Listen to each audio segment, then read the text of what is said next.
esanse ene ena eye oh my Ghana yenya emfinhia pole eduosia enkono 69 years yakobi papa enye obi akura na ewo no a otimi benya emfinhia eduosia no na enne eye anigisem de mame no mienu nti no yenyina yenka so twedi ampon ana bisi aka be ma fentemfrem de wode apra na eye na no kasa de wode asase eye ne naso ntiaso no eye ade a yesese ye ma ne so na yeyi na ye ede ebe nti na brewati ameka sa aman bi wo ho a wonom ebo aze no wo mu enya mfinhia no aduosia enkono na nso ntokwasi wo ama wo bo asesa ekoye refugees e won kofo amanso na se tukotenafo e won kofo amanso ewrade adom yen wo hoahoa yen wo boye ho ban wa ma ye ho anwunsu anwunkra amane a etesa no woyi ye frimu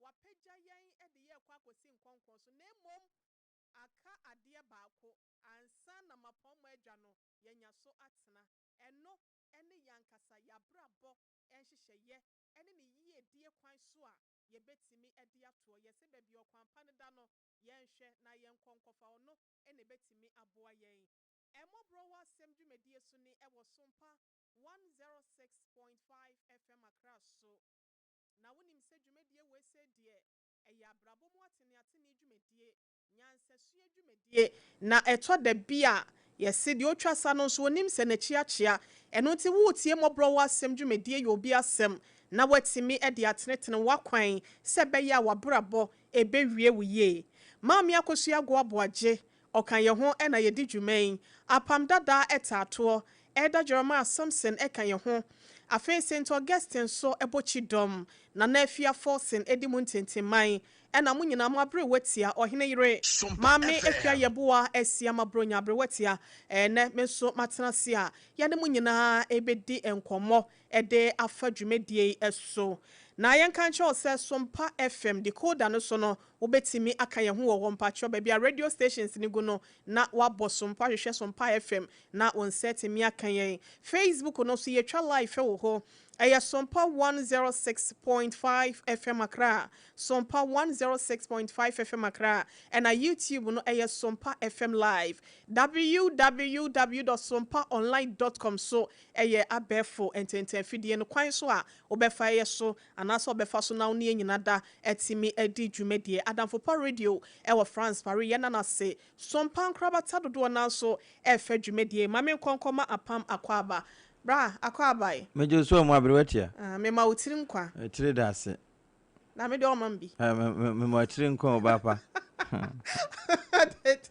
eti kwa dase se bibia boko nyame hu ye mobo senior prophet oduro wo se sere wo Sompa second service t-shirt ni mo no asem ne nete ha enti ma ho ma ye ma no so so afinhia pa na nonsense na e wo ye mo no rade nkoso amfa no so na onyimfiri ye na wo hwesere ye no so e chese enkunimdie bi wo ho enkunimdie wo ho enhira bi ba ampa mate na nafia pacha akwaba pacha mejosu and now so asha Ghana t-shirt come rapping life Ghana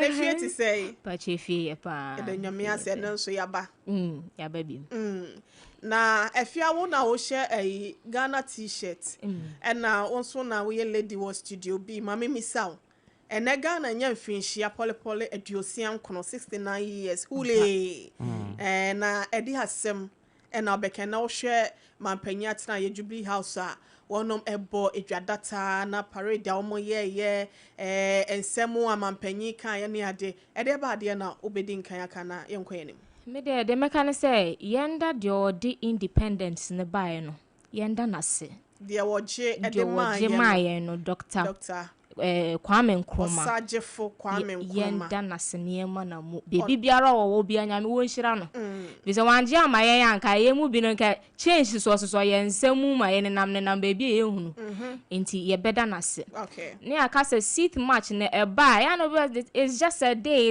it's not just a day ada ye nya ye fan hudiem ena ye den ye di mu hure. So enya ordinary day. It's never an ordinary day. Okay. Inti se ene ye ni age na me t-shirt fefefe ya. Ya tre Ghana. Yay. Na asedan kwa na me de be ma ye mpanifo no. Okay. Yeah, that's it. Apam. Mame. Ghana nya mfinhia no aduosia enkono. Na wo share the 69th Independence Day 2026 send a theme and I say 80.7 one of the toast no say building prosperity restoring hope.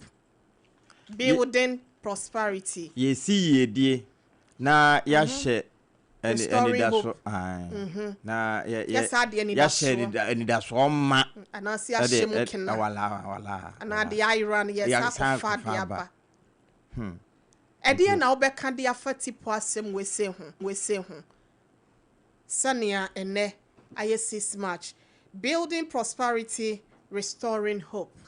Ghana ma me da se ma yenche ya tiefo nyina ya hwefo ne wo mo a abrebia wo mo tie nso a wo mo ma afoforo nso etibie wo mo etimi frɛ ne wo mo entimi frɛ nso abrebia wo mo tie bi ne ye ma wo mo afi wo mo ani ndidwa e wo fie ha ye mo abaso pa esanse de ye so na betie ye hunu fufuo mu no ya na ne ho na pa ene na wada end point separate wala Dr. Duboaten and Dr. Kwatemo physiotherapy homeopathy ayaresa no eye wo moa sa makachiro se ye ne homeopathy syrup wo ho na ye ne homeopathy capsules ne tablets na waka se me kwa akoto bi anom je wo ko endpoint okay enti ya fa ya de ko se ye ntini ya harawa ye brebo ana sa no ho ya de a fafa ho obrebo ho de o prostrate ho nsem be ma wayemre awo ho nsem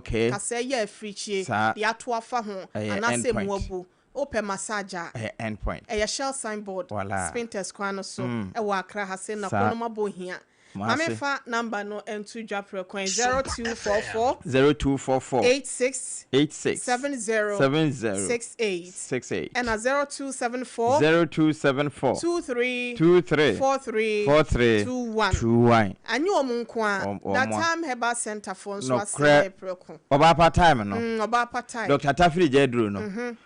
Malaria dru tatahwe. Time heba mixture no. The entire at the time no dodo na adwene nkoso. Esanse wono no enuro bi wo ho a yebeka saje se wono montoa no be se du na yare na ase atimi atu time heba mixture no malaria na mfa ho ne time adi wo redeem wonom ne se eyi afirim nyina ye bafua betia wa bi enti ono ne time no a wode sa yare anu swa time a wo de anya yare no so pa ne so wode time keto bi e ma ahoto wode betia wa bi esa bresanten yade wonderful toa baako etimi sa nipa be de wo ho yare ba wonkwa so no mo ade wonkwa no mo de a ene wa boma time heba mister honam ya aduro ase yabo unhu wo ho anu ye wo den na yetimi de atwitwi nenso still na unhu bi akora ye oya beto honam ye oya ene efre ne body pain no time heba mister etimi no papa afi untimi ne di breaduane sipuno so odi aduane pampan kora na ebon wo enso wondan so de no na aduane wadi ni nyina wo yare wo hia time heba mister ena ebe mo wonu ma toso ama yebusa ase de aduane pa ena ya wo pe wuntimi nkire se be nkuma na nifa na mom de abenya bia no udi edi ne ye mate echechi ne nso ka ho eno no ema no ne ma ye hunu de ewom okay esanse ye ni abra ye bo time no gu yebo no wo mo nom time no wi na o masa akonom echechi na ka ho na say no eye mi booster enti ema onkombo ewo mu akuti anyare woni nya ahoden enti se onom echechi na wonta anyare enti enya nwanwa se ma ne nta anyare wo mu nim ne ntira enti bema ade bi abehu se ema pe no ya wo nso pe na pa ema ne be pe asempa time heba mixture and the capsules no ya no wanya bi enti unya time no de ni ka ho a ene ete se de wakuma wo atwaniti ni aka ye homa ana time ni time okay mo bi mfa so kwa na no wa chenchena ente sa 0244 417 669 say time no enya sa ahoma we ya ene na time foforo mate ene na mefa eye Hajia special local foods and to aso aduane papa pa fie ene ho okay e pa chow ena ya for fida independent foods enjoyment in the koso na ye be kwa akotena tiamramia agye ni na apam ba bi ho na wo kwa ya na ho aduane ni nhye nkunan ampa enti wo kwa na wo de waduane firi hagye abo na wakọ ene no wakọ akọpe wa nono de ene de ode bebo so na wakọ akọgye wani ekoko nsafo nhyiamudi akase biada na nanom dwabo ase se ye yie anasa awadeje party bi na ekoso mpacho Hajia special local food sankrenkren so no wose wontimi ema ho a eno ane sa homa ya mede tudwai wo be frɛ aduane bi a wo pɛ bia no wo de ka kyerɛ mo enni sima wo de be ma eye delivery guy no aprewo number no 0246 359921 0246 359921 and now 0535 48 43 na Hajia ajo so Hajia se udidi wi a na wa wie ni de na so Leicester Company Limited say wo beto aso de amampom de ho nsem no eya na ehia enu nti no wo se enka nche wo se eya na wa pay Yas toothpaste me ba cho Yas toothpaste no ye wo mu ahodo ne miensa ye wo total care gel no wo ho ye wo heba no e wo ho e na apam de he na also pe no total care wo ho na e wo whitening na gel no nso kura no egumu ba ko ye kokko nko ba ko nso ye kokko ni fita edi afra okay it's whitening na that Facebook wala ye blue no okay enti said ye green ni ye heba eno ne kum kaka ne enum kuro no ne emunum kankan no okay na kokko na ye total care eno eye touchere maso ye okay enti obi touchere maso ye white ebi de green enya ne color no nyesa na nyame bo no mate enti wan hwe na de bo mpa ye kura wo kan ye hira wo no wo bodua because nyame nya touchere ma wo de ma wa fayazi twi eba choya no wa pe wonom toothbrush ni bi so de aka ho ese unya Yas toothpaste na unya Yas toothbrush ete se de wo de amoku ya abon kate kwan na de ekọ ne die mu na sa wo de banchi abon wum na no ankasa ne die mu eno ti frempanyimfo e wa bra wo pe bi etu aton anasa bia wo pense mi se bia ebro me die so store bia da anasa mate bia da ben wo no kọ ho a won sa beka bi 0501 619-588 0501-619-588 and 0501-390-338 0501-390-338 na yasin penyu fonso ajo so mami akosu agwabo aje dondon hima Sompa 106.5 FM akra wono ene ye manager wo se enka ncha wo se e bia wo pese obebo wadwaton de ho dawro wo fidue mu asenum ye kira kwan ne ye wo dome akra dome Green Hill Street and also Watermelon Street ho me pa chow se wo freedom dwom ho de obisa se market junction wo free obokan dan be de toso sesia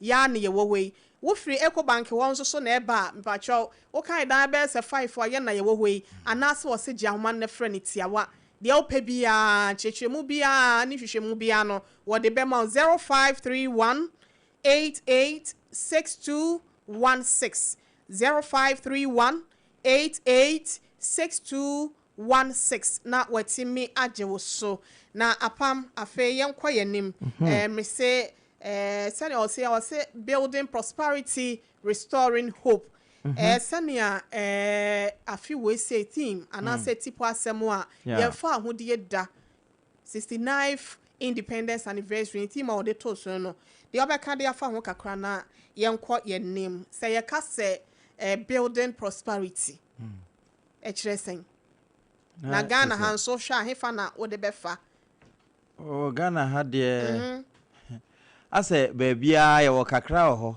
okay then so nkran ha de ka wo ha me de befa easily gone cantonment no ho na ya build prosperity Oga say one ya build prosperity anything say yesi yedie okay o man no yesi ni yedie eti wo hwa de wo edi da so ayira no yakwa akofa aba eti yenko yedie na answer building prosperity na ho no hia me na me say creating wealth ye sheja pade creating opportunities na ye bia kwampono creating development ene empuntuo and better living conditions for the people. Ye ne asetena papa ematemamufo. Are we experience that? Can we all? Are we experience these things that we've mentioned? They hope no more. I am asking, say, yes, ye creative wealth, ye creative development, and again, say, ye pray, a ye better living condition for the people. Yeah, one of our Ghana has as Ghanaians, and I'm say, are we experience these things? Medasemo, where they work kind of bro for Busase, Asem tea. Yehu ewo ya bra bom ana ya setenem baby I want wo fam saa ye die no ye simaw na hwampo na esie eba obotom eye puntu kwanso no puntu wo mpotemo. Okay, some social amenities, basic things and niema binum a nipa hia wa setenem no nipa hia wa setenem a wo mpotem ho no na somtemi ebi wo ho ya ma ho hen ha o ye nya na bi te se nsuo enkanea akwan a ye befa so aduane a ye bedie sika kakra esanse ya obi say wunya de ye oduane ne ye de bekata ye ho ye ma no ano so mai na say de we aso ni scout te sa bo twan ye no kre e ya na sika no so kakra wo mu a eye and again say ye pray ye conditions asetene mu no condition ewo ya brabo mu no and living condition as a niema ebetimi ama Yeboaa adwo ye ho ato ye hu sa niema na 69 years awo Ghana say na obisi aka no mama mo wa mo na menche ye tiefo nso batampa ye beka se eyara okay eyara na mom kese wo kan ya ka ni mo na doso baby ayapemaduri eya se wo hwe mfinhia duosia enkono a nipa bia wusi sumpo na de wo ye papa hwe akwani wo de wo mpebere bia bo kra ase wi ase no kra no wo bre kra obegya ho akọ enti wo nhye da anye bibia no ma no nso odidi na wo di mfinhia no aduosia ba ko mienu miensa boni wo tirim sesen a wo sesa okay ebe ye de ye okay ede wabrabo na wo de hya ase ana enya abrabo papa no ede tu nchiri mafo se de be ne wo mo mefa wo kwan no so na mu wo befa kwan papa no so enya enkunim epono no ntem wo de tufo enti ye hwe o my Ghana emfinhia no ye de ye hu firi broni nsem aduosia nkono ni sabre na abrofo ani abiensu na emie sa yen ema wo mu hunade sa na abribia se me kyerɛkyerɛ abifo ne abrofo ntemu a me kyerɛkyerɛ enkyirima no abibifo ma abrofo ehunade sanse yen no mu nim sɛ ye bibi yen kyerɛ yen hwe nso ye hunu bibia ka no wo so mbu mu da nso wo sua fita obetumi atutu ahyehye na mo ntim na wontimi nye bie abibifo no mfinhia duosia nkono babia ya pemaduri de ya emoma nije pa ne se ye wofa ahodie na ye ntimi kase ebere bi aso ye kwa akoto aba akoyi oman no pani a obedi anim obi antimi nsore prekompe nka se me na me Ghana man pani eno nko aya adenya kese e de mayen so oman ya do kokro motitu media hye won kasa won sa wala baby ye yima on okay mopo mu mpo de ye de mamuni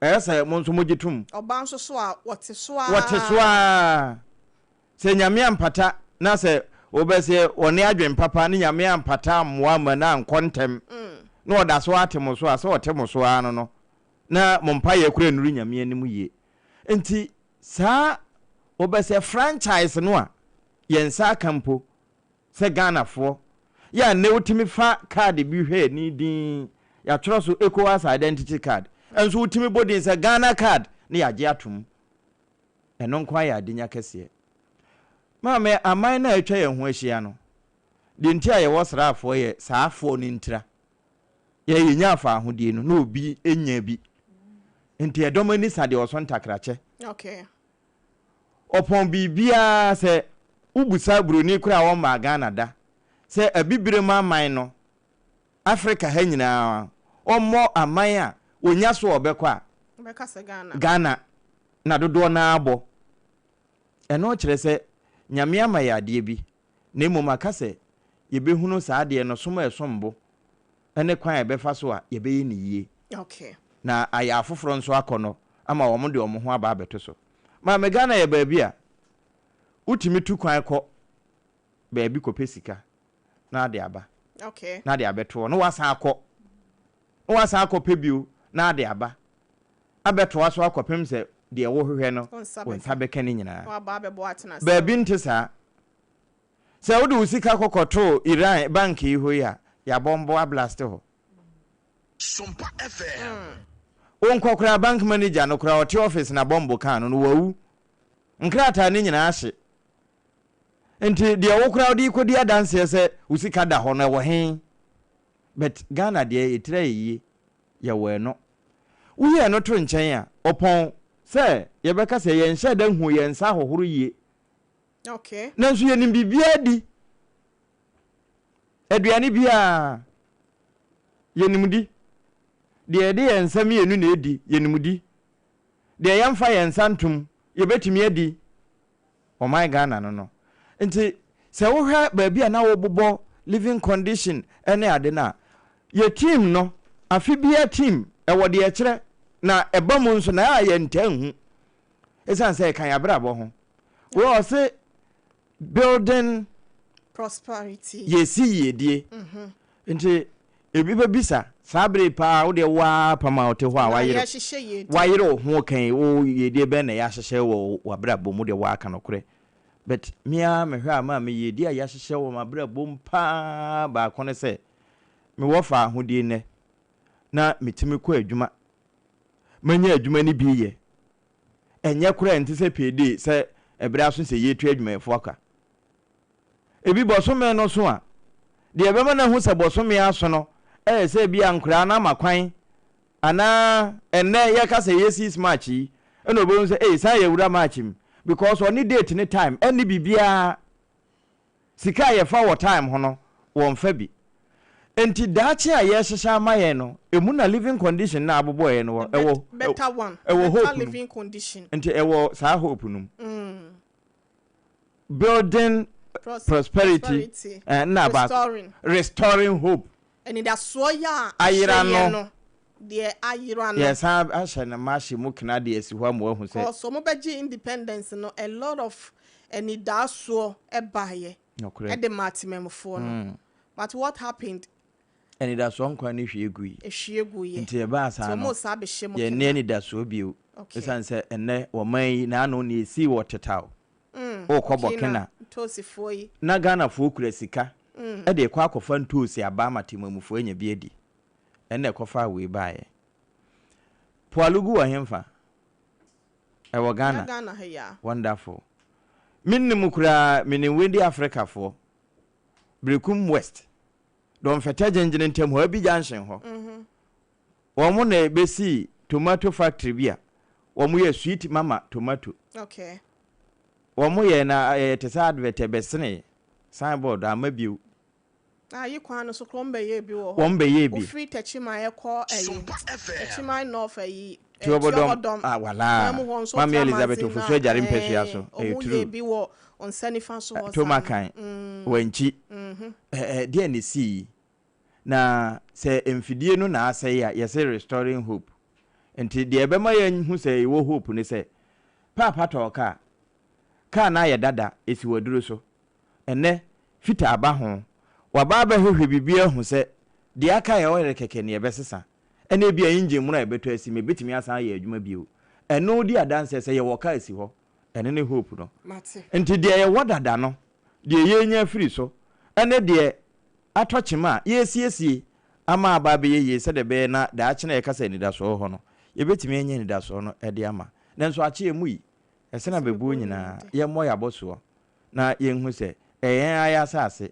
ye nana mu bi de ye kun omo de omo moja na je enti ye mfa na ize na omo ntimi nkuyen e ba sa amra bedi won na emom ne ye de be ye no bi ni se kane abo okosoro uhia kane anso ofie ensuo no uhia ensuo na nso yatom ana e masa de eba galamse sese ensuo no nti dia ne yebɛyɛ a yebetumi ayɛ bi ato aso dia ka sɛ yebedi nokora ma yɛn ho ne yɛ ka sɛ yɛgyae ne mo nyɛ sɛ migyae na wo momu ahye mu ayɛ ɛno na bɛma enidaso na ayɛ ka no yebetumi aduru ho nti yɛ nyinaa yɛ nso mu abia na enyenye kura wonsachi poto a woseachi ɛhɔ poto a hɔ na ataforma me mate behwe ayi wa hase no mami sesia na yenara yasasini ya bodenden de mayen moja enanananom ehwiegu ye de to ho ma yen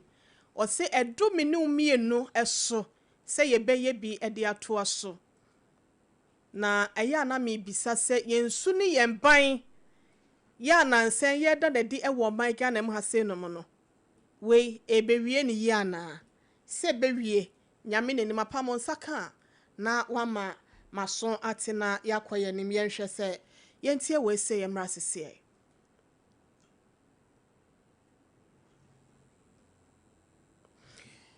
area yehwe se yensa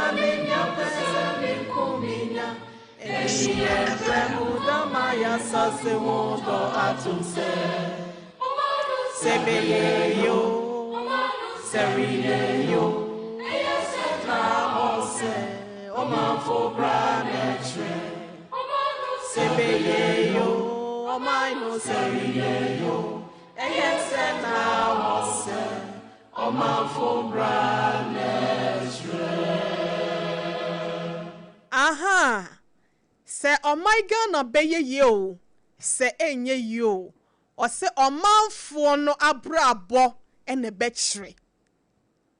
Sometimes I wonder how I na yemu binom yetimi tena yen comfortable zone and Central 40 studio to microphone nim na wanya opportunity ninti no na obo aban panyimfo abaso na owie so a na wasan ebo ebinum so achi ewo mu se de ofru duapa no na ya ye piano eto da bi kwan ya fa so didi mpanyimfo bi atem no eya na me bisasa wo so kokoa mu no eya de be na ya woye sa keta hye pro ye kankan dream die ya se na president obetena adwa so ena minister we say other sector we na say ministry we ya no ena DC we ena MP we say keta hye pro ye kankan dream die frakadam ena adwale wono ma ena NDC aban ba ye wonya hwe PP aban ba ye PNC aban ba ye amanyoko bi mu ba ye wo ama ye hwe ena on be di Ghana sika na me bisasa won so wabrabo na wo bono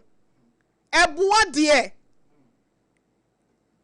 wey I say ayi apam ba kufo there is no way say nsa betimi akatanya kokoni dabi sedamfo ejina ho anase wonante kase kwakire na ba kufo be de no akire yesi damfo nkire nipa ba kufo nkire damfo ampa ensakoro nso yere egu because ensa ba ko ya we de wale ayi edubran yi ho wo de wona beso ti yesi oba ko wale dura ya negu ana kusibodom osa na msomesa enyu oba akofo na nane abrewo ampa wo ye wo afam de na mesoma ye ma afam de apam ye adwuma osompa asenum se wo ye wo afam de se den na me ma anya ma afam de a tokuro ba beda ba papa enti so bi ye troboy na wo anya ye yanko asi ye yanko ye pia kan na so onsa kata ho ana onsa wo ho keke ye nyina yesu ni ye ba wo kodwom a obi akwa akoto apam ada no me kwa Accra Central akoto ade enkwala ne ema bi just 20 Ghana cedis fofofo ana me ba ha se no mo no am se ase na minim se bi wa ho ayi dome market mi ko bisa 80 Ghana cedis froka orka iska ka ho okoye odidi ntika iska 60 cedis akwada ade ya akwada ho Accra Central 20 cedis Domi market has obisi 80 cedis. Me call baby on 60 cedis. Nyina ma me pa. ba ko do se last time 50 cedis. Ah on dey e amount. that is the meto no. Enso no makoto bi wo ho. Be offer cow. Na bisasa ofri ase no mo ko nya no nko anso na mekoto ye. Yeah. Nti se wo ye se wo de bo no beto ba ko bia so a obema bo na he den amade bia e be bo aban ni tiri. What mase eti e be kasa aban nya ba wo a wo ton ne ma no wo su no wo ban wa bra bobo ne ya wo te wo na wo bo te. O manfo bra na e kire. Wa bra bo e na be kire so o man ni se be ye ya. And now what me free kuma say ba me mo station krodin. Me go fro bus. Okay. Papa bi nyam say o to kwan akwa am na ne luggages. Me ensa e na kita no. E na wo de atwa 2 seats. Watua ka. Watua seat ne ka na wo de ne ma. Wo ba bi je 130, 120 cedis, e bi je 110, e bi je 130 cedis. Yeah. E na watwa seat mienu. Papa na watcha download ne ma ne say watwa seat mienu de e ne ma aguso ne no kra outside bi si fam na de luggage ne ba ko 2 seat ne mienu so na de ba ko sa to so bi. Adan ya one sound for 80 cedis. Enka ho na nya 300 cedis. Ade ntira.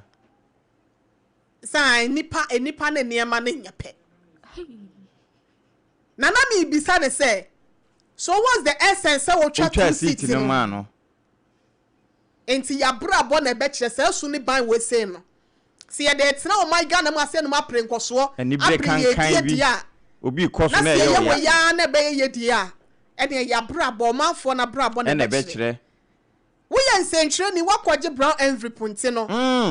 Eni ya ma ekoso wuntimi nka. Ye ka na wo defend it.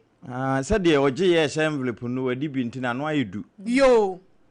Wa bra bo na be kire so my God na wo wi anu asabe na mpanyimfo no mo ayen.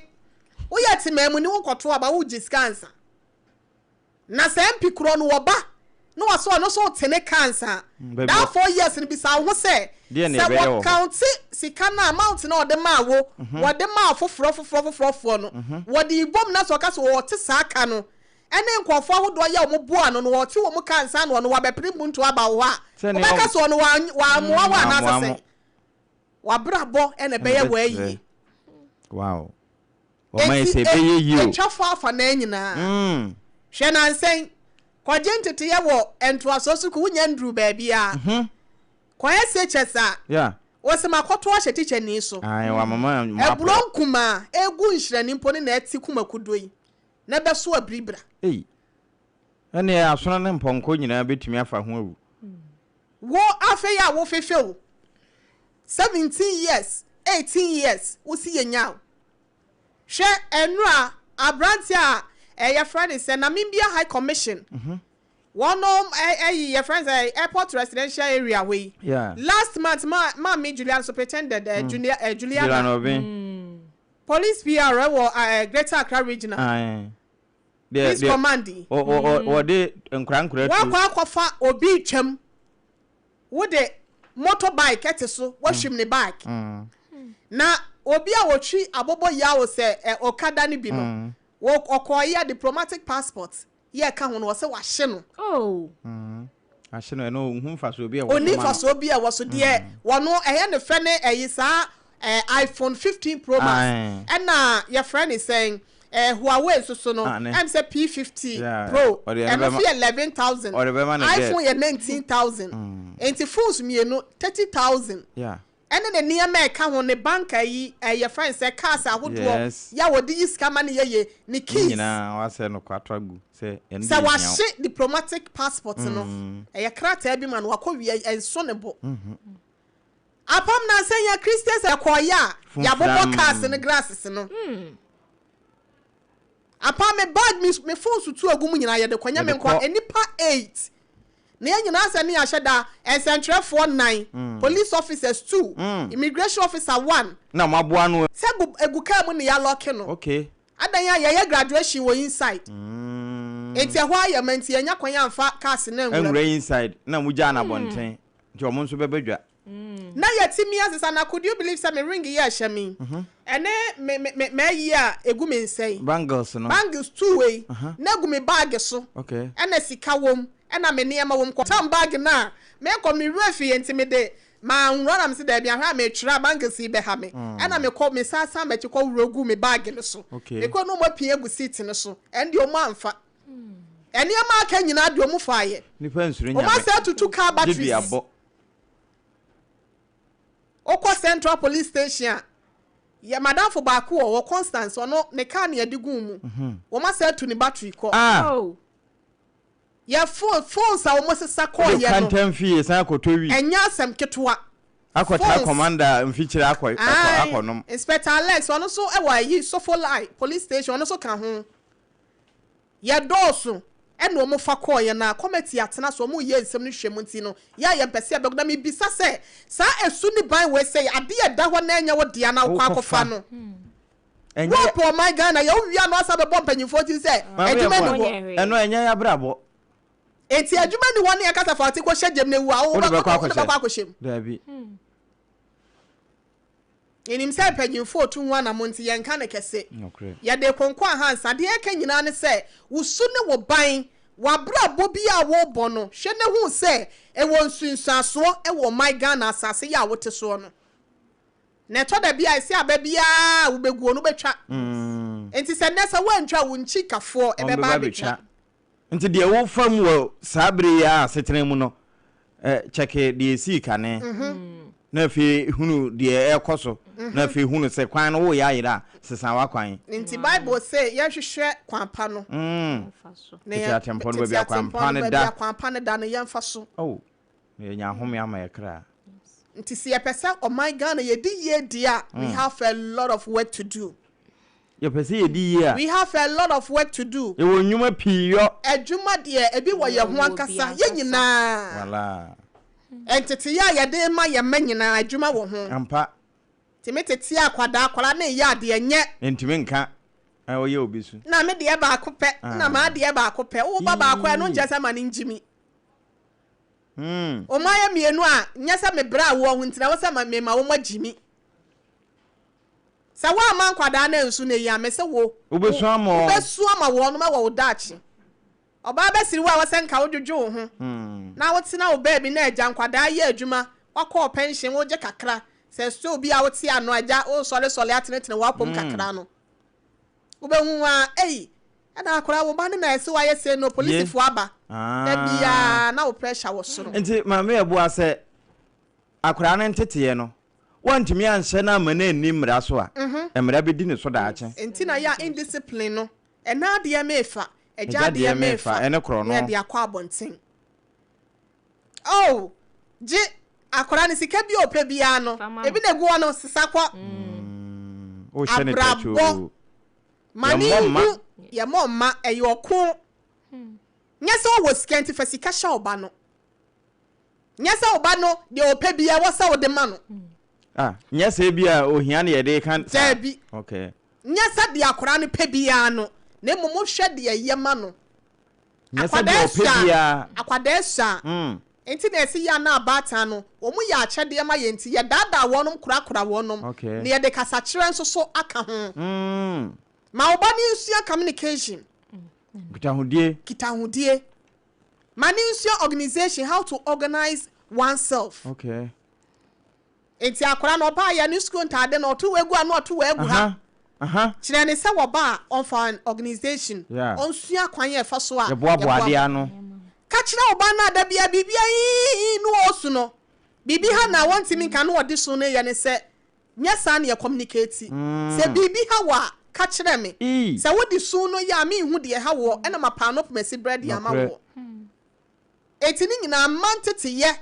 awade ene ya bra boya ya bo nyina no ye hia adwuma wo ho e wase ye na ye nyanye mu kotakra enti o man ne to da bia ya na agija bedru ba bi se ya aya ye mbisa ye menu mienu ye ho se dia ne ye etime de boaye wow ana dia na ye no ye party ben ye play ya amana bedru sabre yes ye ho ben ne kom enti ya no wabisa ho tokwa na esi ne no na anu ada na ye den dia asem ne kofa baaye fi se bibi se jasa ye ntina jama kan so njama ne nkae no bibi ankoka papa enye grede ampa se na kwa me nkroma doctor onyankopon koso amfa ne kransie na oma ne baby pana one big 6 mpanyimfo mu ye o mafam de eboa ye ma yetimi nya afa ahode ni nyina da apam se wo hwa sane ya wo mo hyehye ne ma de ma Ghana no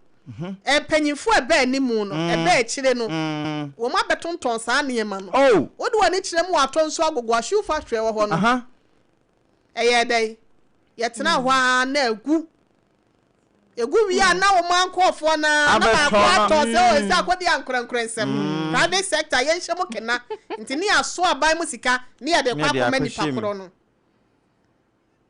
enti aban ni ma hodo abanda da wo ko hwa akoso mbodam ye nenam so am ye nya nyinam kane ye ya enye Dr. Kwame Nkrumah na ye ye Roger John Rollins my man abaso baby obi anyame fa ne kransie akwan awodo obi wo ho apam so wo voter region ya akwan be semfie be de wo ho ekwan ne nye na adwe krase ebetutu but ya ye kwan within 6 months within 1 year tokura aba bedam no yes no it is sania ye se ye niema sania di jawa wo se hye ne fa no eya na wadwere hu ye se nchiri ma na wono ma ebeba no ya ye be yie mu a na enye be ya na be dey anya be ya be dey enti abro ne be yie yes saya na mo na enti me Ghana de be yie cha na be chemum na nka ho ai obi aka se Ghana be se we di be 5 years e be ya mpacho e ya nkakra but wasam ki ya pa we ho wo 1983 said the jashi e pa na enim se e ye ba ye nanso 84 85 na aduane abawo enti Ghana no nyame de ade bia ma yen a se ye adwene kro ye akoma kro te se no wo musi babel abansoro no na ye ka se ye bewe a nyame nso hyira so ma ye so wo che ya de wa anye ya boro da bi nye kro bia kra na obekwa a omuwo yo omasa asim nye kro bia na wo fom agudie kra adodade ahodo ye nyame de ma yen kani yesusu anu behu se na abrofo no omaye timbesi ye kotwa ni achedi chi achechire e wo timba tibaka so nessa so na ekọ yenye sika de free me kwa amano ne papa ene yankase ne ma ebe ye ni ye no ye de ni akwa akoto kwasi kokọ broni e de so enti ada ye nya ono ne de na ese ya brabo ejija ya brabo ye bisi basa enti ye nhwe na ye hyehye ne ma ye na ni nyina mu no se ne mampanye ne osika sign was restoring hope na se enidaso ya esaye no wo mo esai e de bade a adwuma wo ho wo mo anyire wo mo ho na bibia ni ho a apamadaka no bibia ni ho a eso nyame ya pam bibia beye yesane a wo mbetimi ama enkofo confidence wa rehemu ayira no ya yira wo mpanyimfo mu no ebetimi aba ni nyina nyi wo mu na aye bibia obi wo ho a apam o ma de se nkraman ya de ukosi pata so enipa na bepeja wo but ebi wia no mo sa adwonso agu enipa no so e wo fom ho enti e basa wase enipa no na adwen na koma pa ya wo de ma wo nti na kina bi no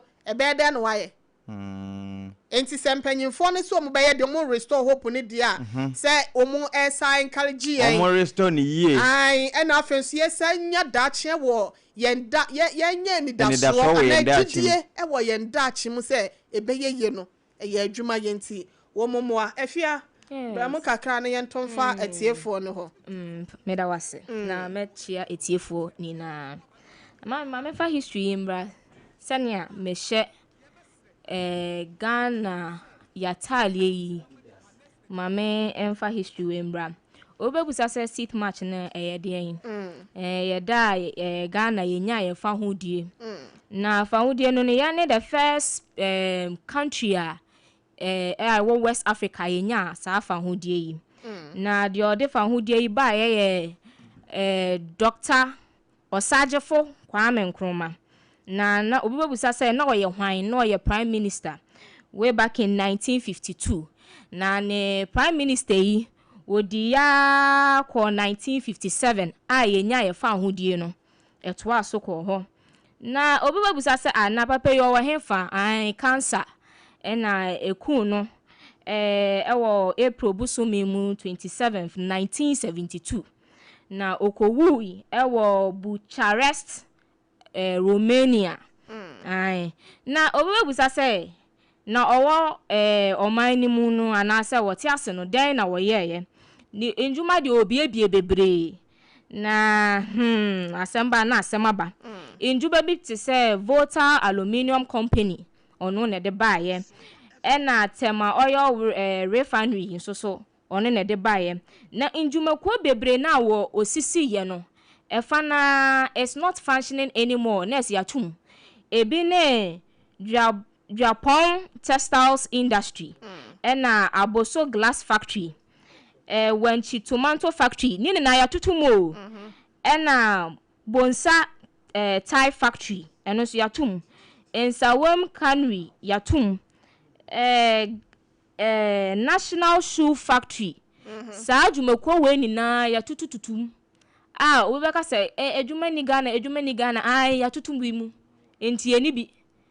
na impenifo no mi gidi say ye impenifo no mo ye beden edi bi beba mo besisi bi ama ye youth a ya eden yakba no bi bebusa say fa hode ya ye nya ye when did Ghana became republic 1st July 1960 na fa hode ne nya ne krakra ne nya ye na ye o sese ye demufu a Africa ni na ye ne nya den ye di kan nya ye fa hodie na Kwame Nkrumah ndi abro se na mekan no osisi dwumako bebre ne ebeda nase na yenya ye fa hodie obi gbabusa se yenya ye fa hodie wie ye den ye nya university kran so ono na de ba me dawase Ghana ye was stable democracy the whole West Africa and asanso so ne ye wo gold ye wo cocoa ye wo oil na ma ni na mu no African countries are they peaceful pa ye Ghana.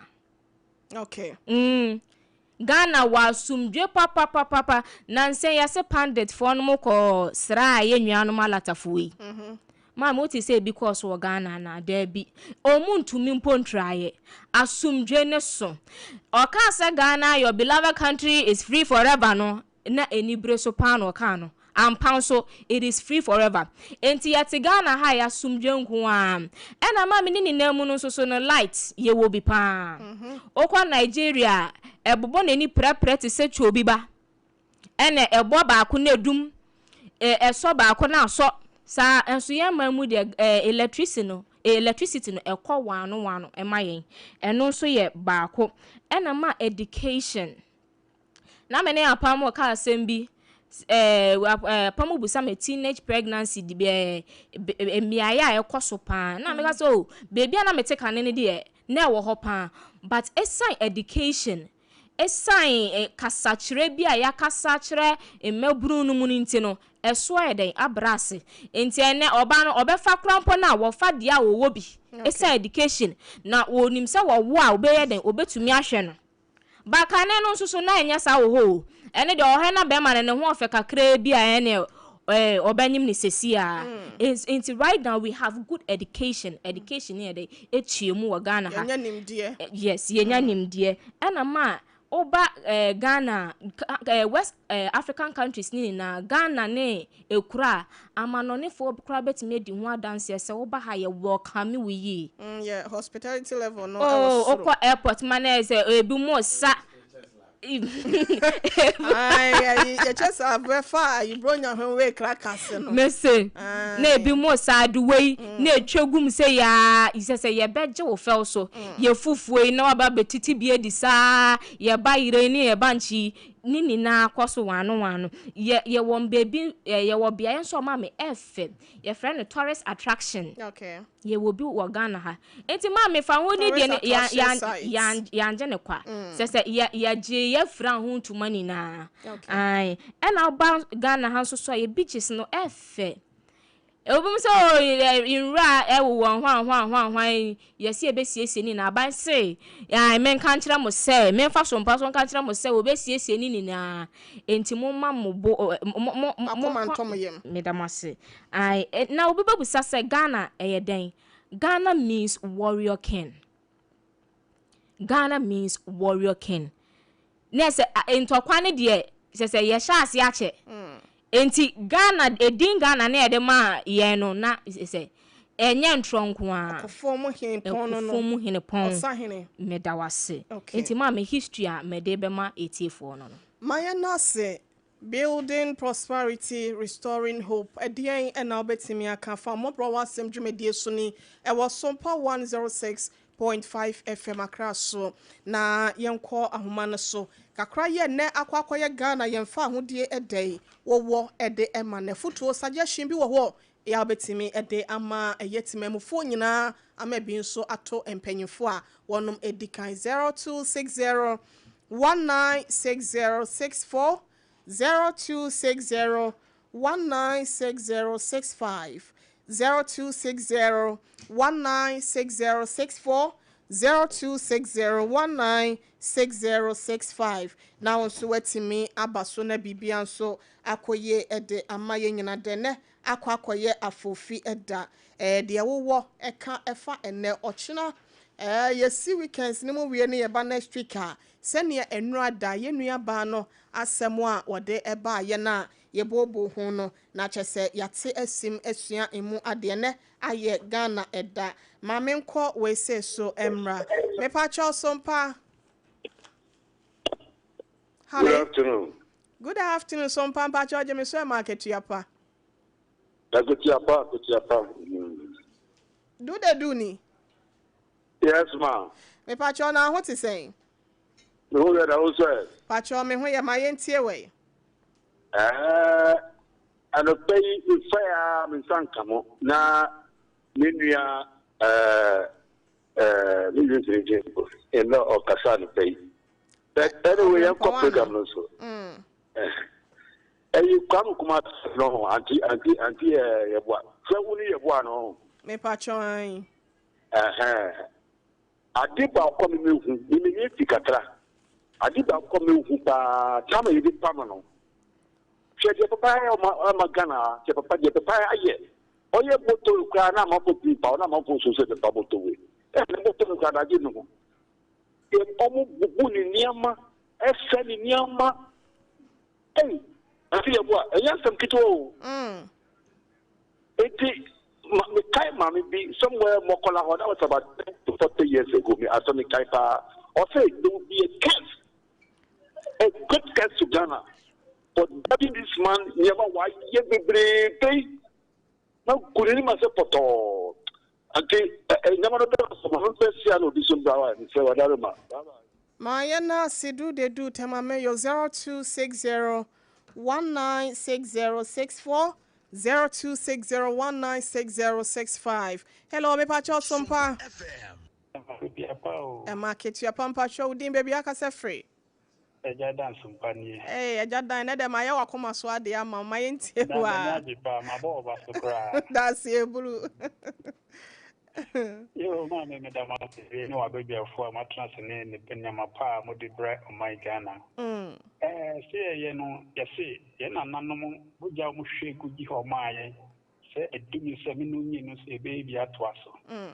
O ma ye Ghana anya me de ahye ye nsa. Ya ye man. O de nipa bebre ama ya ka se no wa hye no nipa bebre na wo. Ye hu hwe kra me so manyi kakra ma che kakra me hu bi. Na first Ghana to see, but and then Yamia Dum Sena triple A mark and or say, and the Ghana 69 years are coming on me and say baby at Wasso. Nadia, ye at Wasso, ye did any dishay and penny for your people, pay for baby mother ye because the Brabe if it is so late President Jerry General is so. My penny could form so be play because Ratamils. And I can be so say yes, hospitality level and also high and 100%. It is a profound mobile bag is to make Ghana. Nigeria for a yes, a moving on Moya Ghana. They say, I'm not gonna GD was a USF and Yena. Okay. Internet and Yamia Nasa Ghana in 69 years, a 7 minutes, Yama and J. And then we see never ma on my Ghana. Now, 1 hour pass or by man, Yama Yahu to Yendi Yahuni. This are Bonamidi Ados, the Google and Yendi Yahuni. Yes, Yama, this ready, they don't quit Radin, Yasid and Dos will Radin, send a bay on my Ghana, the Biana, to my de ahye yen di kokko ni mo nyam. Me dem se ma me nyame nkam. Nyame so nka ho ye da se sa wo frɛ ye me pa cho Sompa agye me so market yapa. Market Apam. Me pa cho di be bia ka se free. Ache bia boko de. Pa cho Awurade adom bibia bɔkɔ na nso e. Dadaa ma me so ma me kendi kofi. Mate. Se mo ashamada. Pa cho imam pa cho me entie o. Ede me dana me so na me hu se mo Ghana na me ra o. Adai. Oh, serious o. Really? Ala me wo ene na o de hu ni ta. Me the Saudi na wo kan to dia so drachi wa ka onu mas. Serious o. E wo se ye wo a peaceful country. I don't know. Then me da na me ni so timi. Na ade to bi chimi na me hu se mo Ghana na me ra o. Enti nka ko Iran anka obey okay. Enti am aka ni se. We ka papa me kuma. But you saw a factory get wa. Bebre. Factory there na. We TV don say identify say factory ye kuma. Asem o. So that there. Kan kan no much is na ye wa. Ye drinks wa. Ye no be very pacho me boa. Ampa. So dem much na ye pra. Me boa na. Esa. Prayer. We kube. Ahabanika utimi de prayer. Ambe utimi de prayer. Na prayer. Nyane wa ubinya prayer. So dem prayer na ye kra. Dimba chenyama we na hu a. Oreba ho. Very good. In toasting now, brother. One kuma sheda dia asi. O pa I get down. Dama. That you what did that you did and the buy name nyama. And you sa assassinating na ya Tom China for any atop you sorry dying. So damn ni da ho. So anka is that you know in ya maame no yesu anamaka we men kan kusi obi manso e kope na no aduane odo no enye ono nkwa na ebusia o man is being so fafo ama ni pa akwako okay it is time of Ghana and ye o 69 aka Ghana e wo 69 anka wachia ko ni kan ka wachia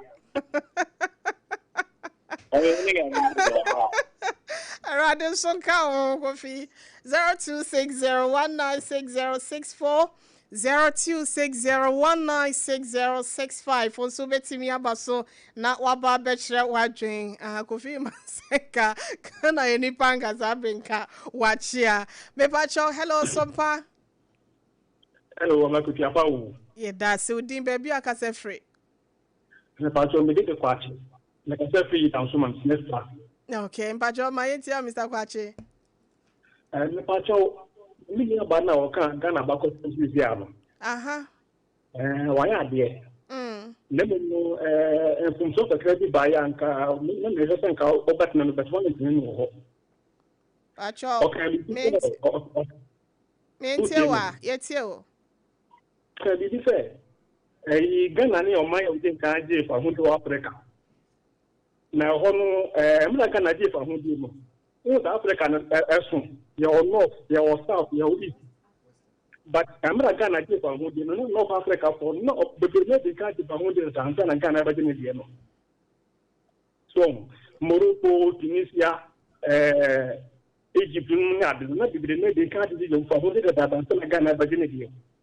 Lemo so ba West Africa ha dia ana Ghana tin ka je fa hundo eye first di time. So, because you pay the state in the state mission. Nama for you to do. What can you say? No, Obi to talk with you that because Ghana knew amazing country for who do affairs Africa. So, and see the American say Africa no a dozen. And I say also. Nemo no Ghana or my country for who do West Africa. No North Africa or the never be the country of Modena that and Ghana so bad be so. And Timon, I mean, you. Yada sepantina ye sub-Saharan African nation Ghana and etimi gain independence from the British in the year 1957 as on the 6th of March. Okay, yada sepa papa ai ma yɛda ase sɛ wo nso waba bɛtena ɛhɔ no de ama sɛ wohwɛ sub-Saharan African nations na ɛna yɛ Ghana any first nation another first country ya wotimi gaining independence from our colonial masters wonom British for no ma yɛnkɔ ɔfoforɔ so 0260196064 ɛna 0260196065 0260196064 0260196065 enche yɛde ne nyinaa ɛbɛkɔ awieyɛ na ene akoye afofida nti sane a woman no ne tibia ne bobre enema nka yankase ebetimi aya yenya mu aye ho no ena Mọ́borọ́ Asem yɛde adwendwene ho wada romama wafidie ne volume ne nkɔ fam kakrama ye na yenkasa mpacho Sompa. Hello. Me pacho Sompa je me so e market yapa. Market yapa o niaba. E da simpacho di baby akasa free. The friend Jackson for me. Na me kase free yapa. Okay, mpacho ma yentie wa. Yo akati yapa ne de nanka akati yapa ema owura. Na mo ka bi se enkoma de waye bi. Waye bi pa jai bi. Na nipa na ene ojiremu ana amaina engineer ojiremu sike kase o better restore ni amal en ka media wo mi ni gidi mu die ne o mache pa bi se sanko foro na ba betu aro nkuma ja ye ni na sa ma edema o mi ise ni ameka se me yi pa mi se me and anymore or 65 years. Okay. So, almost a time to sound Kuma, when Kuma Japadi had the mom said that even Amia, first lady,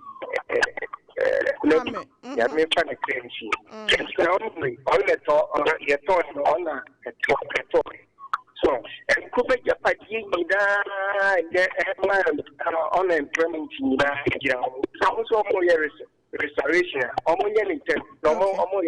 Okay.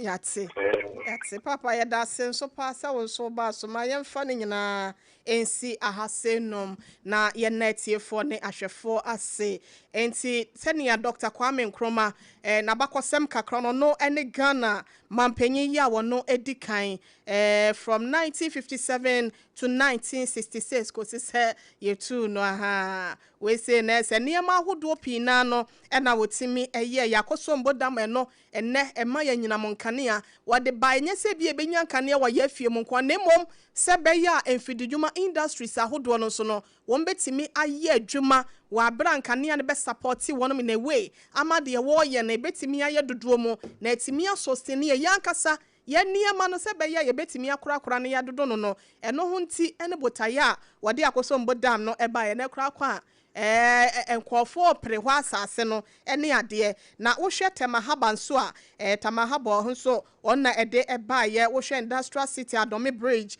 afei Kwame Nkrumah University of Science and Technology ya no ewa Santimantem Kropo Kumasi mu nso no wode bai se emeboa empuntudwuma industrialization ne afei nso education no wode sanema we se nyina ba se ebetimi aboa wohwe ne major works ne contribution in Ghana infrastructure and development na Kwame Nkrumah on a champion rapid industrialization ba se enfididwuma ahodo a wo ye bi papa no ada ne ye ka bibi wo hwe food buffer stock ne ye ka bibi nkranza wo se afra ho sen silos Kwame Nkrumah presso establishing factories ahodo food storage silos ahodo modern roads nse be ye be boost economy no ama bibia adwade ho nsem koye omunya kwan pa e de afaso mo wo nkronkoma mu wo mu edo nuane de aba no na ese ye nya kwan pa de afaso e de aba beton na bibia so etimi akoye talking about energy and industry enso ya de wo ye bi e de boa yakoso mbodam yi e ba se meboa industries ahodo no